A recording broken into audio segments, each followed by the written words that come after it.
Olá, seja muito bem-vindo ao canal 7 de Teologia. Aqui é o pastor Sérgio Lenz. Eu já estava com saudade de estar junto com você. Afinal de contas, meditar na palavra de Deus é se alimentar do pão diário. Que bom quando nós temos o pão para nos alimentarmos, não é verdade? E por isso, todas as semanas nós estamos voltando aqui para meditar em uma porção das Escrituras. E está quase chegando por aí a próxima aula da lição da Escola Bíblica Dominical. Mas enquanto ela não chega, que tal pensarmos uma porção das Escrituras para este dia? E deixa eu lembrá-lo o quanto é importante, antes de lermos o texto, que você faça a sua inscrição no canal, claro. Lembrando que, vez por outra, deve haver uma limpeza lá dentro do YouTube e eles fazem o cancelamento das inscrições. Então é importante que você verifique se a sua inscrição ainda está ativa. É bom que você verifique se você ainda está lá como inscrito do canal. E se gostou, claro, deixando o like, manda esse vídeo para o maior número de conhecidos possíveis, certo? Muito bem. Dito isso, o apóstolo Paulo escreve aos Filipenses, no capítulo 3 e no versículo 12, um texto que é muito gostoso de pensar. Ele escreve assim: não que eu já tenha recebido ou já tenha obtido a perfeição, mas prossigo para conquistar aquilo para o que também fui conquistado por Jesus Cristo. E aí ele continua no versículo 13, quanto a mim não julgo que já alcancei, mas uma coisa eu faço, esquecendo-me das coisas que para trás ficam e avançando para as que estão diante de mim, prossigo para o alvo. Claro, Paulo estava falando acerca do desespero de alguns filipenses que esperavam, inclusive, que Cristo já tivesse voltado ou que não houvesse mais salvação, já haviam dissensões dentro da igreja, então há todo um contexto histórico. Mas deixa eu trazer esta realidade de Paulo para a nossa realidade do dia a dia, para a minha, para a sua. Afinal de contas, quando nós falamos de empreendimento, de objetivos, de alvos, nós estamos falando sobre uma meta estabelecida. Eu lanço uma pergunta para você: quais são as suas metas? Os japoneses lá na década de 70, de 80, já ensinavam a quem quisesse aprender o sucesso do seu rápido crescimento, tanto cultural, emocional e financeiro, político, a partir da Segunda Guerra Mundial, depois daquela destruição que sofreram, como se levantaram tão rápido? E eles davam palestras já na década de 80 e de 90, inclusive, ensinando acerca de hábitos, costumes, metas, objetivos. Já se falava em 5 anos para se desejar, projetar, executar e, logicamente, colher frutos de tudo aquilo que projetou. E é importante que nós estabeleçamos alvos para a nossa vida, porque você sabe que a minha e a sua vida são muito curtas, ela acaba muito rápido. Nós, segundo os melhores salmistas da Bíblia, somos como uma flecha ligeira, uma nuvem que passa, um sopro de neblina.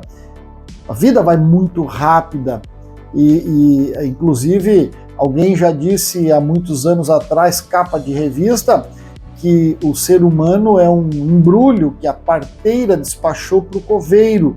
É uma questão de tempo. Alguns vão via Sedex, outros se perdem por alguns anos, mas a encomenda será entregue.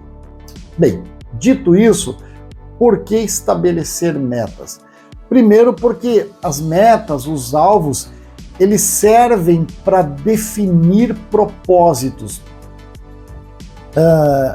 Quando o autor do livro Alice no País das Maravilhas descreve aquela chegada de Alice na encruzilhada, encontra o gato em cima da árvore, e o gato diz para ela: onde é que você quer ir? Ela disse: bom, não tenho um objetivo definido, não tenho uma meta, um alvo, um local específico para ir. Ele responde para ela: então qualquer caminho serve. Então, quando nós definimos os nossos propósitos, nós temos condições de trabalhar em prol dos mesmos. As nossas metas, elas são plenamente definidas.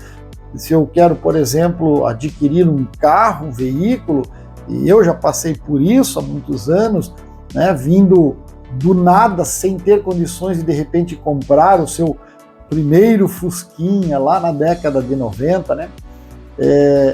Teve que juntar muito dinheiro, inclusive, para poder comprar o seu primeiro carro. Mas eu tendo um propósito, qual é o meu propósito? Eu não quero mais andar a pé, eu não quero mais estar parado no ponto do ônibus tarde da noite, à mercê de assalto, de tempo ruim. Não, eu quero embarcar no meu carro e ir para casa, ir para o meu destino, assim por diante, com segurança, com tranquilidade, com conforto. Eu tenho um propósito, eu preciso ter propósito. Paulo estava falando sobre isso no que diz respeito à salvação em Cristo, à eternidade com Jesus, estar com Ele. Então, ter propósitos é importantíssimo na vida de cada um de nós. E por isso que nós devemos estabelecer essas metas, porque tendo um propósito eu trabalho. Tenha certeza, se você estabelecer um propósito de comprar um carro e começar a guardar o primeiro real hoje, haverão momentos no meio do caminho em que você vai desanimar, em que você vai dizer: será que vale a pena tudo isso? Mas se você tem um propósito, você vai dizer: vale a pena, vale muito a pena, eu vou chegar lá. E você vai ter que aguentar deixar de tomar alguns caldos de cana, deixar de tomar alguns açaí, deixar de ir algumas vezes no cinema.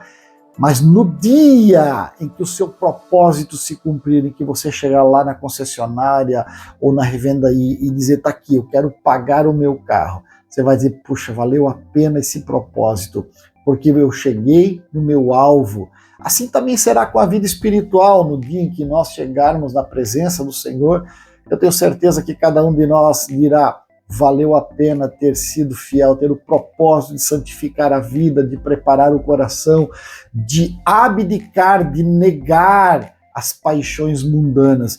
Porque alguns dizem: não, é só ter Jesus e está tudo bem. Ter Jesus é ponto fundamental, partimos daí. Mas aí Jesus mesmo é quem diz e dá a resposta: negar a si mesmo, tomar a sua cruz e segui-lo. Negar a si mesmo é negar as paixões que nos chamam, que nos convidam todos os dias ao pecado, ao erro, à injustiça, à miséria humana.